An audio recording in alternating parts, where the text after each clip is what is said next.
Now, we're very privileged to have speaking for us, Sam Chan. Are you awake, Sam? He just yawned. You didn't see it off camera. He just did a big yawn, so maybe we need to get him a coffee. But please come up. I just got a quick question for you, Sam. You're talking about really, this is the last of your four talk series, and you're really talking about decisions, right? Do you want to tell us about a bad decision you've made in the last couple of years? Any examples? Yeah, so I work 1 or 2 days a week as a doctor, and I ride my motorbike to work. And that day we had a box of dry ice. And I thought, wouldn't it be good if I could get the dry ice home so my boys at home could play with dry ice? But I was on a motorbike, so then I had to put it in my backpack. So I had to triple bag it in industrial strength garbage bags. And I thought, I'm not going to get it home time because I could feel my backpack getting bigger and bigger and bigger. I get on the M4, I think I'm only 15 minutes away. If I can just go faster and faster, because you can't pull over now, you're committed. And if you let it out, smoke comes everywhere. People think you're carrying a bomb. They're going to call the police. Some sniper's going to take me out. And so I think, if I can just go faster and faster. And finally, kaboom, this thing just blew off my back. And it just blew the backpack off the back of me. And I remember it's going about 100K an hour. And it felt like someone hit me from behind with a baseball bat, nearly knocked me off the motorbike. And people say, you could be dead. That could have killed you. And I say, yeah, it would have been the perfect crime because they just would have found me dead with an empty backpack. And they would not have worked out the murder weapon. Well, I didn't expect that, Sam. Thank you. Thank you. I don't really know how to recover from that. And thank you very much. Sure. Now, Sam's actually asked that a short account about the life of Jesus written by Luke be read. So you can see that on your screen on the bit of paper in front of you. It's from Luke chapter 17, and I'm going to read that, and then Sam will come and speak to us. Now, on his way to Jerusalem, Jesus traveled along the border between Samaria and Galilee. As he was going into a village, 10 men who had leprosy met him. They stood at a distance and called out in a loud voice, Jesus, Master, have pity on us. When he saw them, he said, go show yourselves to the priests. And as they went, they were cleansed. One of them, when he saw he was healed, came back, praising God in a loud voice. He threw himself at Jesus' feet and thanked him, and he was a Samaritan. Now, Jesus asked, were not all 10 cleansed? Where are the other 9? Has no one returned to give praise to God except this foreigner? Then he said to him, rise and go. Your faith has made you well. Thanks, Sam.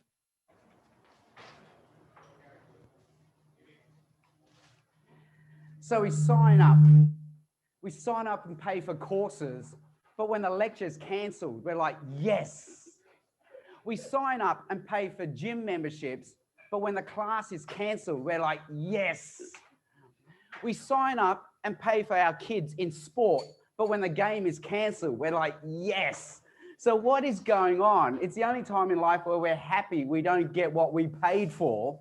It's because we know these things are good for us. We probably should be doing them, but at the same time, we just don't want to commit. And maybe it's the same with God. Deep down, we suspect there is a God. It would be good to be with this God, but at the same time, we don't want to commit. So our question is this: what do we do about this God? So welcome again to Feb Talks. This month, we're doing a series called Roadmap to Life. And today's week 4, talk 4. And our question is this: God, what do I do about God? And it's a question that haunts us because deep down we suspect there is a God. This universe is personal. We are more than the sum of our parts. We want to be part of a bigger story. But what do I do about this God? Well, we're going to try to answer this question now in the form of a 15-minute talk, followed by question and answer from you guys. And in the Bible reading that we just had, we heard a story from the life of Jesus. And if you've been following this series, you know, this year I'm using this picture to represent what Jesus would look like if he came here today, right now, because he wasn't Anglo. He was probably a little bit podgy. The Bible says he did like to eat and drink, and he was cutting edge, iconoclastic, like to upset people. Well, today, in today's story, Jesus meets people with a skin disease called leprosy. It was highly contagious. It forced these people to become outcasts, condemned them to a life of begging. And these 10 lepers call out to Jesus. Jesus heals them, but only one of them comes back to thank Jesus. Well, what can we learn from this story today? What do we do about God? Well, here I want to suggest at least 3 things. Number 1, what do we do about God? Well, from this story, we can learn this. Call out to this God. Mobile phones have changed our lives. We use them for everything, for texting, for a GPS, for taking pictures, but we shouldn't call them phones because we don't use them as a phone.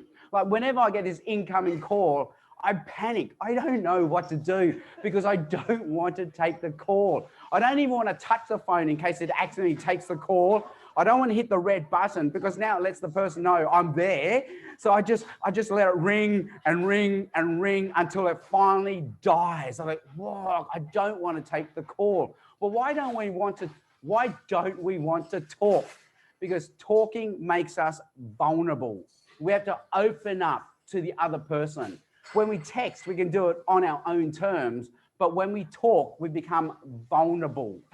In this story, the lepers call out to Jesus. They make themselves vulnerable. They call out for mercy. And Jesus wants us to do the same, to call out to God. Well, why should we call out to God? Well, Jesus in the Bible divides everyone into one of 2 groups. There are only 2 groups according to Jesus. And Jesus uses many pictures to describe these 2 groups. Sometimes he says there are sheep, but there's some goats. There's wheat, but there are weeds. There's a house that's built on rock that will stand. There's a house that's built on sand that will be swept away. Now, when we hear Jesus say this, we think, Jesus is talking about good people, bad people. He's talking about saints. He's talking about sinners. He's talking about people who go to church, people who don't go to church, people who believe in God, people who don't believe in God. No. That's not how Jesus divides us. This is how Jesus divides us. Those who call out to God and those who won't call out to God. Those who think they need God, those who don't think they need God. Those who will humble themselves and those who are righteous and judge others. So Jesus wants us to humble ourselves and come before this God.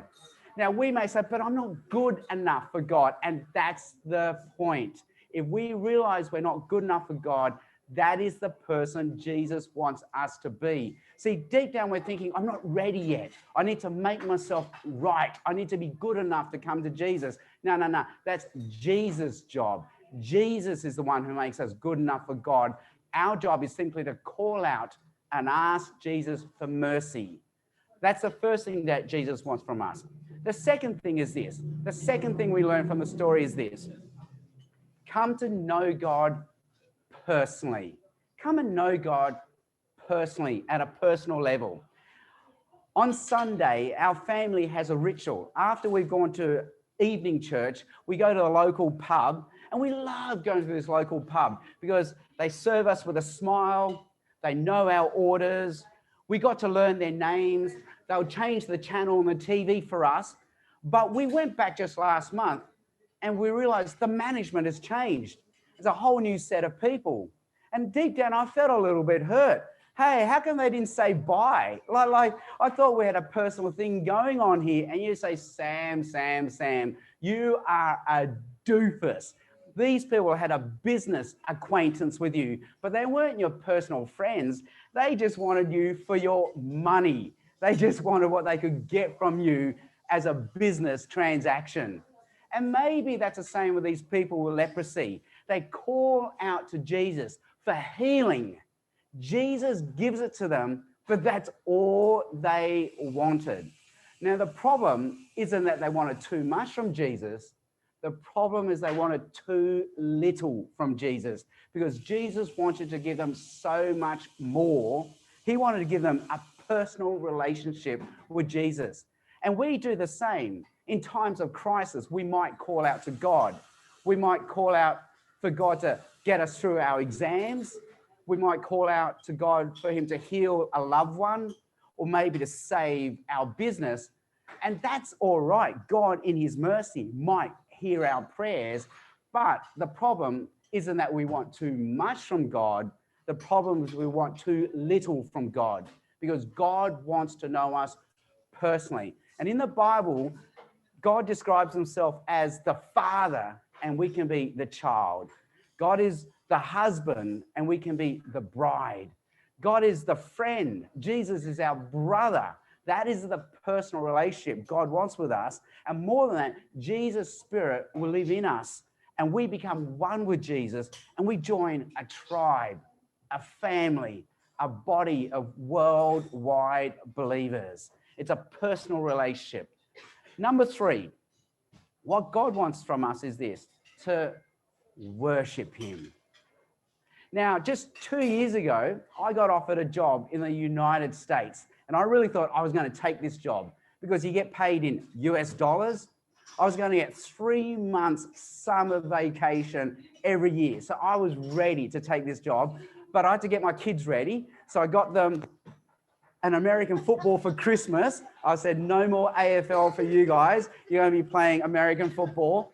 I got them watching American football on TV so they could know the rules. And I had to teach them how to misspell words. Now they had to be color, it had to be center, and it had to be aluminum. But at the last moment, I decided, no, I can't take this job. Why? It wasn't worth it. It wasn't worth me changing my life, uprooting my family. It just wasn't worth it. When I weighed things up, it wasn't worth it. Have you ever wondered what your life is worth? What is your life worth? Now, sometimes it's worth a weekend to watch sport. It's worth a weekend to go surfing, maybe even weeks to go surfing. It's worth a few days to help a friend move house. These are worthy things, but only worth a few days, a few weeks, but not worth our life. So what is worth our life? What is worth us giving our life up for? What is worth us signing our life for? Because whatever that thing is what we worship. Now, this is David Foster Wallace. This is his book, This is Water. It's a collection of things he said at a 2005 graduation service for college students. Now, David Foster Wallace is not a Christian, but in this address, he said, we all worship something. Whether we like it or not, we are hardwired to worship. And he said, in the trenches of everyday life, there's no such thing as an atheist because we all worship something. So it may as well be God, because whatever else we worship, and I'm quoting David Foster Wallace here, will eat us alive. And I'm still quoting David Foster Wallace here. He said, whatever else we worship will eat us alive. If we worship our body and beauty, if we worship sexual allure, this will eat us alive because we'll always feel ugly. And when time and age catch up with us, we will die a million deaths. We can worship power, but this will also eat us alive because we will always feel weak and vulnerable, and we will always need more power to keep the fear at bay. He said we can also worship being an intellect, but this will eat us alive.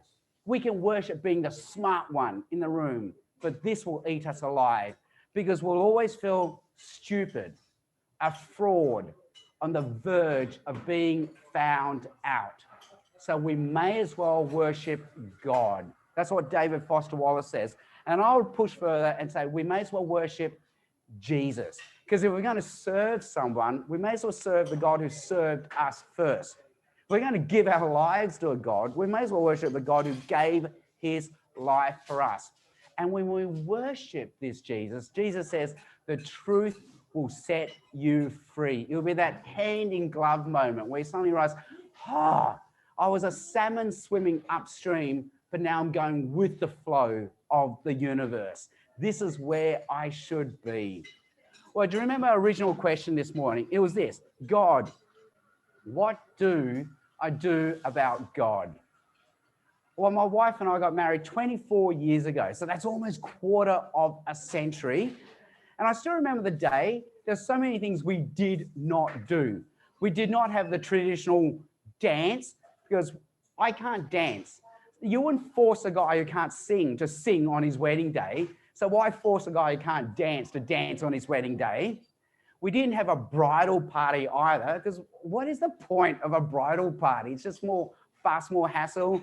So we just had my brother as a best man. We had a sister as a maid of honor. We didn't have an official photographer. We just thought, hey, just get everyone to take photos and send us copies. That's all we need. But we still had the speech, because you got to have the speech. And there's that favorite moment in the speech where I get up and you just begin with these two words, my wife and I. And at that moment, the crowd claps, they cheer, they hoop, they holler, because they are really special words to say.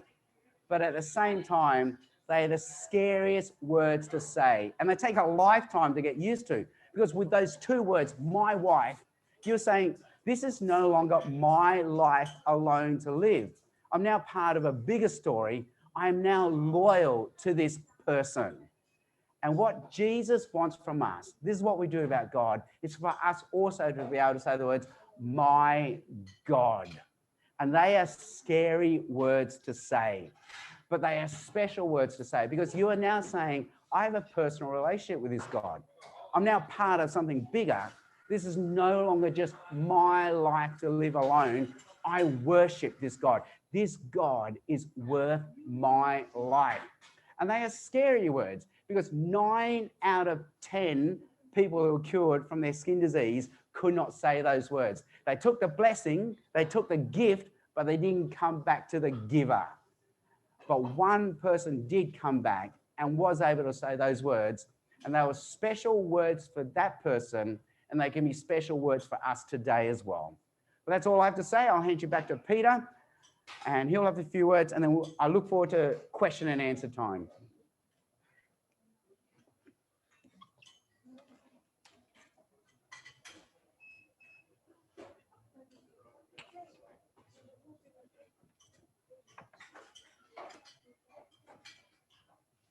Well, thank you very much, Sam. We're going to give Sam just a chance to catch his breath, and that gives you an opportunity to send in some questions. So there's a few ways you can do it. If you're at home, you can just message on the screen, the base of the screen, the chat function there. Or if you're here, there's a phone number on the front of the sheets of paper. Or if you'd like, there's a blank bit of paper there. And in a moment, John's going to go around and pick up any questions. So you see this bit of blank paper. If everyone wants to get that out and jot a question down or two, that'd be great. And John just here will come around in a couple of minutes and pick it up. So I'm actually going to give everyone a break for about 30 seconds, give you a chance to write a question. You'll also notice on the back of the slip of paper, there's a QR code, and that the URL for that is also in the chat.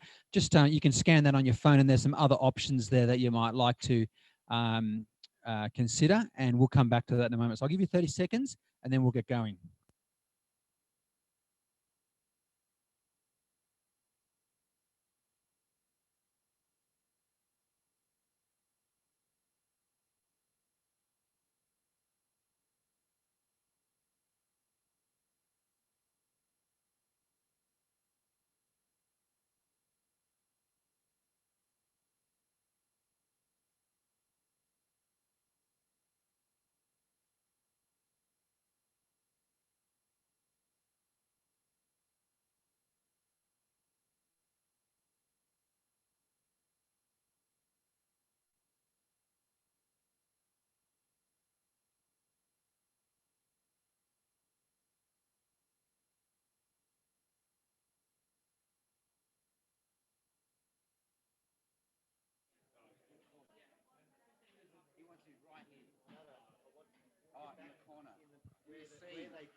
Okay, that's enough. We've got some questions coming in now, so we'll make a start. But don't forget, you can keep doing it. Just send the questions by text or by chat or piece of paper. So, Sam, up you get. Sure. This is a very interesting question. What do you think happened to the 9 who didn't return to give thanks? So the 10 lepers, one healed, or so all healed, only one came back. What do you think happened to them? I think they enjoyed the blessing. They got cleansed, they got healed, they got restored to the community. So I think that they enjoyed the blessing, but they missed out on being with the blesser. So as I said earlier, and I learned this from Phil Nicholson, who loves using this story to explain Jesus to his friends, that again, the line comes from Phil Nicholson. It's not that they wanted too much, they just wanted too little. Jesus wanted to offer them so much more. They missed out on the relationship. They got the blessing, but they missed out on the blesser. They got the gift, but not the giver. Okay, there's a follow-up question to this. Sure. Were they made well without faith? Yeah. Because can I just expand on that a little bit, because there's a story in the Gospels written about Jesus where actually it's one of the apostles actually sees it. We're told that they saw that the person had the faith to be made well. So how does that work? Wow. Again, so they did have faith enough to call out to Jesus, faith enough to get the blessing, but they didn't go that one step further and say, you know what, I also want to not just be healed, but to be saved. And I think, and the Bible loves that play on words, because in the original Greek, the word for save can mean either healing or salvation. So it can actually be quite tricky to translate. But it seems like they just got a thin blessing, but they missed out on a thicker blessing. But to get either the thin or the thick blessing, you need to believe. They had to believe enough to call out to Jesus for help, for mercy, but they just didn't go that one extra thought, you know what, we could have had more than just this. Okay. So but what about that question in Luke's second account? So it's called the Acts of the Apostles, where I think it's Paul and one other actually, they said they saw that the person had faith to be made well. How did they see that? All right, yeah. So faith just means to trust, to know, to believe. And here again, the problem in English, there's just one word in the Bible that means faith, but in English, we've got to think, okay, which way am I going to translate it? Does it mean believe? Does it mean to trust? Does it mean to be loyal? Does it mean to know? So sometimes when we see someone have faith, we see that they believed enough that it's in their action. And I think the action is in calling out. So the example I'll give would be, if I promise you, I just give you $10,000 in your bank account, faith would be you got to go to the ATM. So the action has to come out. If you don't believe me, you just walk away. But if you believe me, you actually go the one step further, go to the ATM and withdraw. And I think the person saw they had faith by coming up to them. So to see something means there must be an action involved. And it's interesting that in the book of Luke, if you just search the word faith, it's always with an action. It says Jesus saw their faith. So those 4 friends who lowered their friend who had the paralyzed disease through the roof, Jesus saw their faith. Or the woman who had the bleeding disease, fights her way through the crowd and touches the edge of Jesus' garment, and that's her faith. So somehow the faith, usually in the book of Luke, which is Acts as well, means it results in something where you think, you know what? I'm just going to go with this. I'm going to have to go all in, and I'm going to look silly and ridiculous if I'm wrong on this. So the woman would have felt foolish if she touched Jesus and didn't get the healing. Those 4 guys who lowered their friend through the roof would have felt pretty silly that they dug through a roof and nothing happened. So it's usually you got to go out on a limb, go all in on this and commit. Okay. Right, we've got a kind of statement here that you've been asked to comment on. Sure. Pascal's wager is another good way of looking at the God or no God dilemma. Would you like to comment on that? Oh, yeah, Pascal's wager, if we're not familiar with it, says, you know what, you lose nothing. It's a win-win. If I put a faith in God and there's no God, well, I lost nothing. But if I put my faith in this God and there is a God, then I win. It just set a low bar of entry, doesn't it? But at the same time, the Bible sometimes is very accommodating, very kind as well. It puts a very low bar of entry as well. I remember my PhD supervisor, Graham Cole, commenting on these stories. There are these weird stories in the Bible where it says the people just even touched the handkerchiefs of Paul and the apostles to get healing. And we think, that's ridiculous, as if handkerchiefs can give you healing. How superstitious is that? But it says he healed them. And it's almost like the Bible has a very low bar of entry where God says, you know what, you did the best you can with what you had. And God's very generous and accommodating. Is that similar to the sort of experiential approach to Christianity where God or Jesus says, taste and see that the Lord is good? So just try it and see. Yeah. Is that? And at the same time, I'm thinking with Pascal's wager, the Bible, because I'm speaking to lawyers, and I think I used this example last week. There are three types of courts, at least, we have immigration law, we have family law, we have criminal law, and the blessing of immigration law is you get granted citizenship of Australia. I'm an Australian citizen. The blessing of family law would be say, you are adopted in this family. The blessing of criminal law would be you're innocent. And the Bible promises those same three blessings of salvation: citizenship, immigration, you're a people of God; family, you're adopted as a family of God, a child of God; and criminal law, you're innocent, you're justified. But that's just entry level. So to say, I'm just going to have Pascal's wager, hedge my bets, if there's a God, I'll get into heaven. Okay, well done, you got the citizenship. But that's like getting citizenship into Australia and think, I'm an Australian citizen, I'll just claim on Medicare and I'll just vote in elections. Think, no, there's so much more you could enjoy by being an Australian. You're missing out on the blessings of being an Australian. Watch some Aussie rules, go to the beach, surf, get taken out by a rip, be one of those Asians on Bondi Rescue, being rescued all the time. But you're missing out. It's the same, like, okay, I believed in God, I get into heaven, I get my sins forgiven. Okay, great. But that's just entry level. You miss out. There could be so much more you can enjoy. Yeah, that's great. Okay, we got a question coming through from those watching at home. So thanks very much for contributing. The question is, would the 10th leper have still gone to the priest according to Leviticus 14? Or when Jesus said, go your way, would that mean he didn't have to? So this is the 10th leper who actually came back to say thank you, right? Would he have still had to go to the priest according to the law? I never thought of that, because the 10th person of leprosy mentions was a foreigner, so not originally a people of God. And so maybe if this person went to the priest would go, hey, hang on, you're not a people of God, you're not an Israelite, you're not a son of Abraham. So maybe by coming to Jesus, we're seeing that, hey, Jesus is now the new priest, and he will make you a people of God. So maybe that's what's happening. He doesn't need to go to the priest. He's come to Jesus, the true, real high priest. Okay, that's great. Well, any other questions from the floor? It looks like. Well, there we go. We've finished a little bit early, which is great. You can just have a bit of a chance to chat, or go and grab another coffee or whatever. But thank you so much, Sam. Please put your hands together. Thanks for having me. It's been great. Thank you.